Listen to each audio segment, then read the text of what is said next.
So I'm going to say at the outset of this video that I have tried very, very hard as much as possible to not worry about whether or not Peter Morgan's representation of characters and events in The Crown is accurate or not, because I feel like it would get in the way of me enjoying the storytelling. Like, I might briefly look up, did this actually happen? If the answer is no, I go, oh well, and move on. But for the most part, I'm just choosing to accept his portrayal, even if it's not entirely true. So I'm not looking at it going, this isn't how Charles actually was, even though some of you might have a harder time doing that than I do. I have to say, this was a harder batch of episodes to get through for me. I found the pacing to be a little off. The first episode in these three episodes, episode 5, Fagin, to me, I personally found a little difficult to sit through. I'm surprised to see that the internet seems to have a very positive response to it. I think that this might be an example of where if you leave people with something that they think positive thoughts about, then they'll think positive thoughts about the overall product. And to me, the conversation between Fagin, which is this man who snuck into Buckingham Palace twice and had a conversation with the Queen the second time, the conversation between them was obviously the highlight of the episode. And I think people enjoyed this conversation and are probably saying the episode was amazing on the whole because of this very interesting conversation. But I think that the episode as a whole was kind of dull. And so much of this show is the visual splendor of the royals and their life. And to spend so much time with this working class character who, to be honest, wasn't particularly interesting or sympathetic from my perspective, to spend so much time with him, I understand the purpose of it, and I appreciate that we're getting to see this picture which paints a vivid portrait of what potentially some of Thatcher's economic policies could be doing to the working class, although this is obviously a complicated discussion because there's a lot of problems in England at this point that you can't directly blame Thatcher for. But putting that aside, it's a good portrait of that and just how grim his life was and hopeless that he will ever be able to get back on track with what he had hoped his future would be. That's a very excellent portrait of that. But so much of this was just dull, dreary visuals and just portraying the despair that he's feeling. And I feel like this went on a little bit too long because they had to fill out the full episode length. But to me, we could have spent less time with Fagin. Tom Brooke gives a very subdued performance. It's a very convincing performance. I didn't find it to be a particularly compelling performance, if that distinction makes sense. I think the conversation between him and the Queen, it was a lot more political than this show has been. I've, at times, given this show praise for focusing on the characters rather than the politics, but if they were going to talk about Thatcher at some point, I think they probably did have to get into the effects that her policies had on the people, because otherwise how could they examine how the Queen felt about Thatcher? And we saw in an earlier episode the Queen coming to respect Thatcher for, how hard she's worked to get where she's at. And the show seems willing to recognize that aspect of Thatcher, but they're also not very happy with Thatcher for her economic policies, which the showrunners seem to blame for putting poorer working class people in England in this situation. And to me, I honestly enjoyed the conversation between Thatcher and the Queen at the end of the episode more than I enjoyed her conversation with Fagin, because I felt like it was a very succinct conversation discussing, the challenge between the different values of these two characters, where the Queen wants to show people empathy and she wants to help those that have fallen behind, whereas Thatcher just doesn't have any patience for them. She doesn't have any patience for those she views as weak. And giving us this portrait of Fagin and the despair that he's feeling, I think that it goes a long way to making Thatcher seem very, very cold-hearted indeed.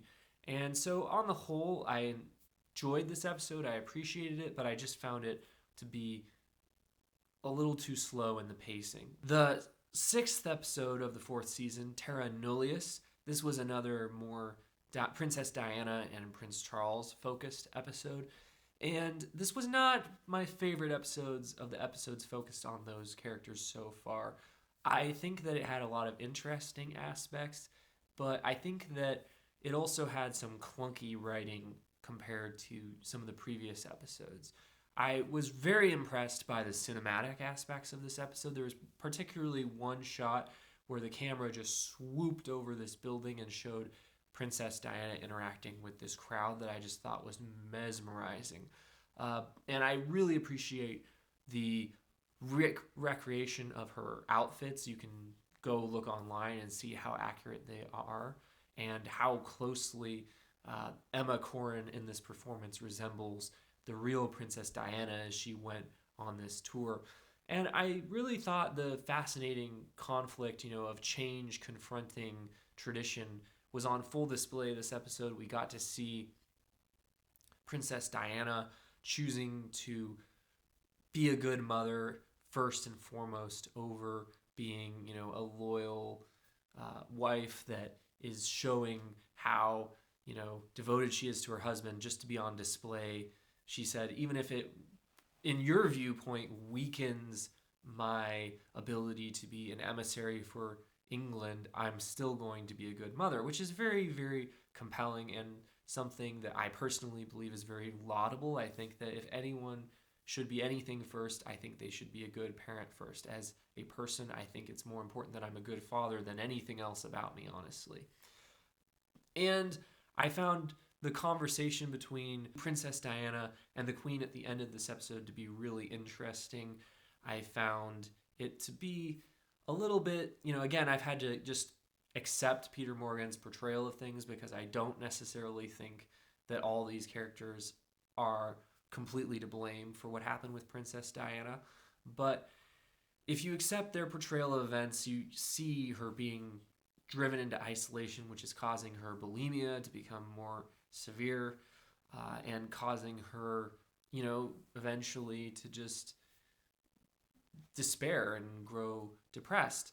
And you see her looking for some kind of human connection and not getting it. In fact, the Queen, even though she kind of seems a little bit sympathetic to her as she has a conversation with her family members afterwards, she very much almost seems dismayed to see this display of emotion from Princess Diana.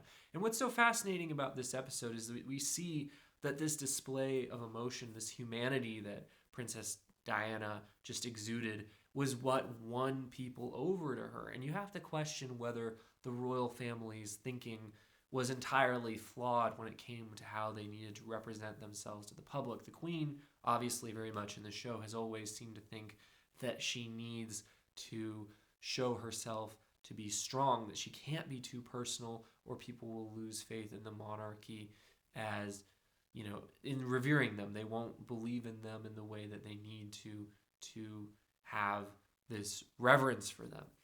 But in this episode, we see that Prince Charles goes through the motions, does the typical princely things during his tour of Australia, and it doesn't win anyone over, but people are won over by Princess Diana's just her qualities. And I thought a particularly telling line was when Richard Roxburgh's character, the leader of Australia, was talking to Prince Charles, and he essentially told him, you set republicanism back for decades by Princess Diana's goodwill tour here, because what she has done has made people fall in love with the romance of the monarchy again, with the fairy tale of it. And despite the fact that it's not in their best interest, it doesn't really serve any purpose to them, they're still going to want this going forward. And I thought that was really fascinating, because it's something we see play out a lot, I would say, in modern politics, where people, rather than looking at the actual practical aspects of a political candidate or a political decision, they get swept up in the emotional aspects, the emotional appeals. So I thought this episode on the whole was very, very good. But there was some clunky writing, particularly in a scene between Prince Charles and Princess Diana earlier in the episode. And what I imagine happened is the writers had this position up to this point where Princess Diana and Prince Charles were very much estranged, and they had to get Princess Diana to a point where she was once again feeling lovingly towards Prince Charles. But this conversation felt very much like a conversation where the writers knew they had to get the characters from point A to point B, and they didn't really do it very smoothly. It didn't feel like the actual kind of dialogue that people would say to one another. It felt very much like people expressing maybe feelings that they might not even realize that they have in a way that they would be able to articulate. So to me, that conversation was clunky and just felt unnatural, and it was just the writers trying to get them from point A to point B. Just my opinion, for what it's worth.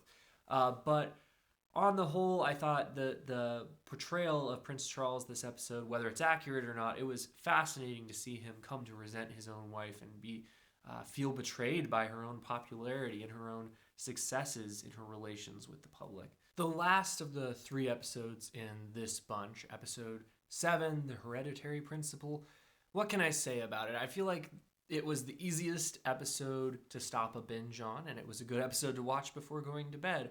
I don't want to be too harsh. It was fine. It was okay. But it definitely was not the most exciting episode so far this season. In fact, I'd say it's probably the least interesting episode so far this season from my perspective. And part of this is I just didn't think it was mainly a character study of Princess Margaret, and I just didn't think it really added new dimensions to her character. It was kind of ticking off all the boxes that episodes that focus on her tend to tick off. That, oh, well, she's unfortunate because she didn't get to be queen and because she doesn't have as much responsibility. And we see her, losing responsibility as another royal family member comes of age and becomes higher in the order of succession than her. And, we see her bemoaning that this is happening to her just when she wanted more responsibility, something more to do with herself. We see her missing her past and the fact that a lot of the people that she thought she loved and was close to have moved on. And there was one really, really eloquent shot of her staring out at a swimming pool and remembering her youthful lover that she had a fling with in that pool. And then the present, cutting back to the present, and you see the pool is just empty and, it's aged and not well maintained.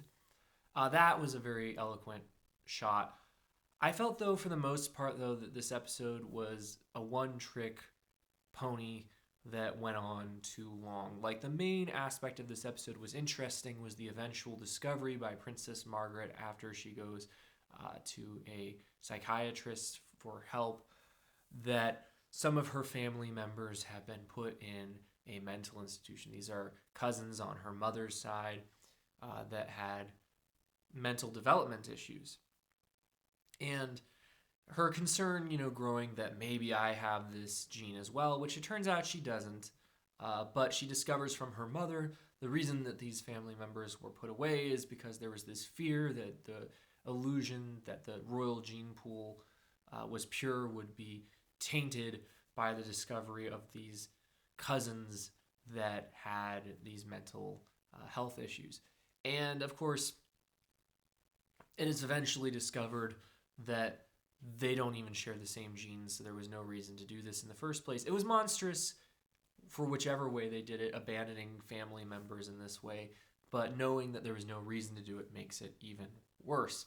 So that was an interesting revelation, and one that, when they cut to the shot of these women, the photos of the real life women at the end of the episode was very, very impactful. But on the whole, I just felt like this was a long episode for that to be the only main revelation. And I love Helena Bonham Carter. I think her acting here is superb, particularly in the scene where she begs for Elizabeth not to take more of her authority away. She's just done a fantastic job here. But for the most part, I just have found the time spent with Princess Margaret in the episodes that focus on her to not be particularly rewarding, and this was no exception. I think this is probably the weakest episode so far this season from my perspective.